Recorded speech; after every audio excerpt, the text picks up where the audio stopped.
Committee, KTN News.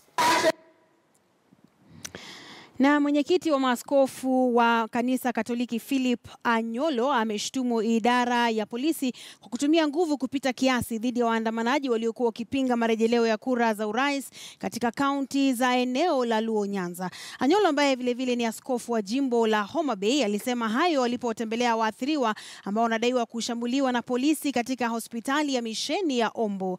Wakati huo chama cha matabibu kimewalaumu maafisa wa polisi kikidai kwamba walimshambulia mmoja wao ambaye alikuwa akimsafirisha mgonjwa kwa bodaboda kumpeleka katika hospitali ya rufaa ya Migori.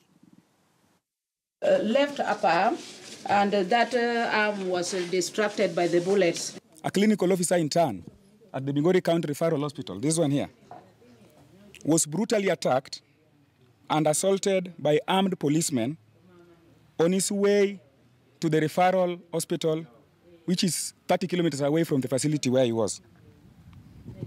The men in military jargon decided to attack the clinical officer trying to save the patient, and we say this is completely outrageous and unacceptable. We want to condemn with the strongest terms possible the act of brutality on medical professionals, especially what has been going on after the situation of the elections.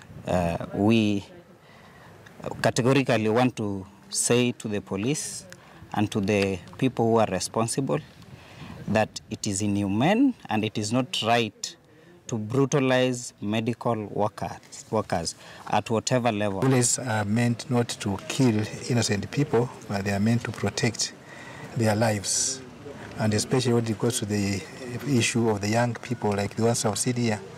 Many of them are in their teenagers and they are below 40, and this is the age that we call productive age, and when we see them just being killed at random, it sheds a very bad light, a very bad image on our livelihood here, and we want to regret and condemn this act that has been incurred on these young people by the security, and we say